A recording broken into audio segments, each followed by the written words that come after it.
तो देखते हैं भैया आज परमाणु के विषय में। देखिए, परमाणु के बारे में सबसे पहले अगर किसी ने बात की थी तो वो की थी सर जॉन डाल्टन ने।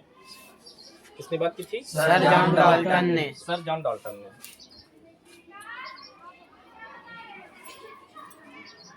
देखिए, जॉन डाल्टन जो थे, इन्होंने सबसे पहले परमाणु के विषय में कुछ अपने तथ्य दिए थे। उन तथ्यों में इन्होंने 5 पॉइंट्स बताए थे, 5 बिंदु बताए थे। और वो 5 बिंदु जो थे और हाँ, एक चीज और है, इन्होंने 1808 में बात की थी इस चीज की, परमाणु के बारे में, सन 1808 ईस्वी में। ठीक है, 1808 ईस्वी का मतलब ये है कि आज से लगभग, आज 2000 चल रहा है, लगभग 200 साल, 225 साल पहले की बात है।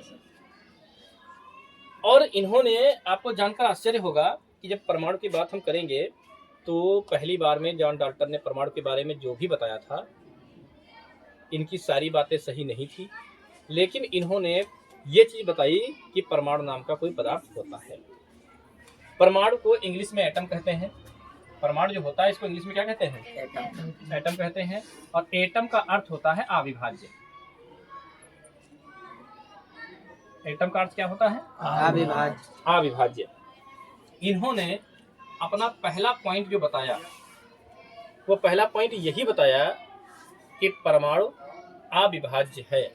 हालांकि बाद में ये पॉइंट इनका गलत साबित हुआ, क्योंकि जब आप आगे चल के पढ़ेंगे इलेक्ट्रॉन, प्रोटॉन, न्यूट्रॉन के बारे में, तो आपको पता चल जाएगा कि परमाणु के अंदर इलेक्ट्रॉन, प्रोटॉन, न्यूट्रॉन होते हैं, तो परमाणु को और छोटे कणों में हम तोड़ सकते हैं। भाई, जैसे मान लीजिए हम कह दें सबसे छोटा ये पॉइंट है, तो इस पॉइंट के अंदर कोई चीज ना आ पाए तब तो सबसे छोटा है। अब मान लीजिए इसमें चींटी अगर 2 हैं बैठी इसके अंदर, तो फिर छोटा सबसे कहाँ हो गया? बाद में आपको परमाणु के बारे में जानकारी होगी। परमाणु में इलेक्ट्रॉन, प्रोटॉन, न्यूट्रॉन होंगे। अब जब इलेक्ट्रॉन, प्रोटॉन, न्यूट्रॉन हो जाएंगे, इसका मतलब उनसे छोटे तो इलेक्ट्रॉन, प्रोटॉन हो जाएंगे। और परमाणु को हम तोड़ सकते हैं। तो पहला, लेकिन फिलहाल हमें पढ़ना है जॉन डाल्टन के अनुसार परमाणु सिद्धांत की। परमाणु के बारे में इन्होंने क्या क्या बताया। पहला पॉइंट इन्होंने बताया कि परमाणु जो है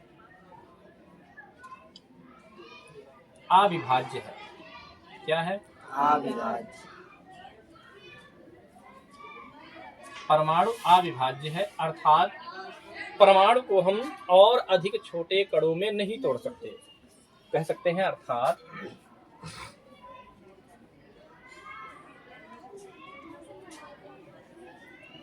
परमाणु को और अधिक छोटे कणों में विभाजित नहीं किया जा सकता। विभाजित नहीं किया जा सकता। नहीं किया जा सकता।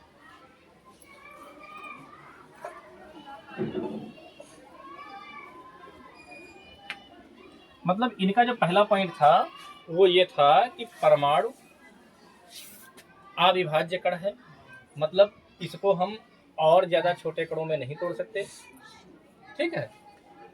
दूसरा पॉइंट इनका जो था वो ये था कि 2 या 2 से अधिक परमाणु मिलकर यौगिक का निर्माण करते हैं। 2 या 2 से अधिक परमाणु आपस में मिलकर यौगिक का निर्माण करते हैं, लेकिन 2 या 2 से अधिक परमाणु एक निश्चित अनुपात में मिलकर यौगिक का निर्माण करते हैं। अभी हम समझाते हैं। देखिए, 2 या 2 से अधिक या 2 से अधिक 2 या 2 से अधिक परमाणु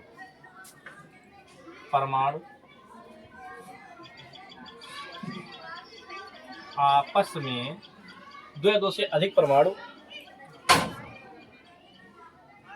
2 या 2 से अधिक परमाणु एक निश्चित अनुपात में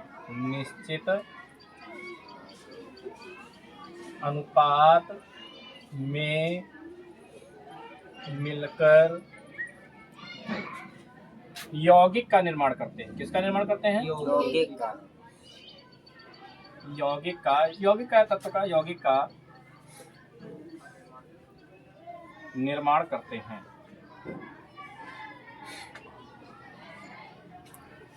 देखिए, दो या दो से अधिक परमाणु तो मिलेंगे, लेकिन ये नहीं कि जितनी मात्रा में मिल जाए। जैसे मान लीजिए हम जैसे लिखते हैं H2O, ये क्या है? जल। अगर हम चाहें लिख दें H3O तो क्या जल है? नहीं।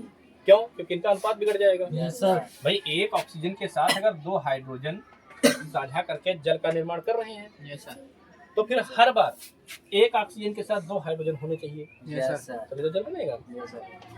जैसे C12 H22 O11। अब ये क्या है? चीनी है। तो चीनी में परमाणु इस अनुपात में जो है अभिक्रिया कर रहे हैं या मिल रहे हैं। तो अगर आप इनका अनुपात बदल दोगे तो क्या चीनी बन पाएगी? नहीं बन पाएगी। जैसे C6 H12 O6, ये क्या है? ये ग्लूकोज है। अब ये ग्लूकोज है तो इसमें जो है कार्बन और हाइड्रोजन 1:2:1 के अनुपात में मिलेंगे। मतलब ये है कि 6 करना 6, 6 दूनी 12, 6 करना 6।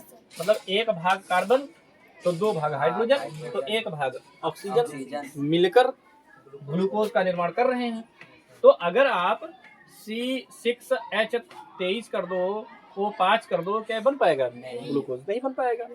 हमारे कहने का मतलब सीधा सा क्या ये है कि अगर हम चाय बनाएं तो चाय बनाने में ऐसा नहीं कर सकते कि 1 कप चाय बनाएं और उसमें हम आधा किलो चीनी डाल दें। एक अनुपात होता है नहीं? चाय बनाते समय जितने अवयवों को आप मिलाते हैं, भाई दूध मिलाते हैं, चीनी मिलाते हैं, चाय पत्ती मिलाते हैं, अदरक मिलाते हैं, तो उसका एक निश्चित अनुपात होता है। अब आप चाय बनाती हैं, आप बना लेती हैं, हम बनाते हैं, हम बना लेंगे, लेकिन कोई व्यक्ति अगर कभी चाय नहीं बनाया है किसी ने, अगर आप उसको सामग्री दे दो फिर भी नहीं बना पाएगा। क्यों नहीं बना पाएगा? कितनी चीनी पड़नी है, कितना चाय पत्ती पड़नी है, एक निश्चित अनुपात होता है। अगर उस अनुपात को हम बिगाड़ देंगे तो चाय नहीं बनेगी, तो फिर यौगिक कैसे बन जाएंगे? तो परमाणु 2 या 2 से अधिक मिलेंगे तो, लेकिन कैसे मिलेंगे? एक निश्चित अनुपात में। अगर आपने अनुपात अनिश्चित कर दिया, मतलब बिगाड़ दिया, तो क्या होगा? यौगिक नहीं बन पाएगा। समझ गए हो? तो हमने पहला क्या बताया है कि परमाणु अविभाज्य है, अर्थात परमाणु को और अधिक छोटे कणों में विभाजित नहीं किया जा सकता। दूसरा है 2 या 2 से अधिक परमाणु एक निश्चित अनुपात में मिलकर यौगिक का निर्माण करते हैं। बस इसके बाद तीसरा पॉइंट जो आता है वो ये आता है कि परमाणु जो है अविनाशी है। परमाणु क्या है? अविनाशी है, अर्थात परमाणु को हम नष्ट नहीं कर सकते, अविनाशी है।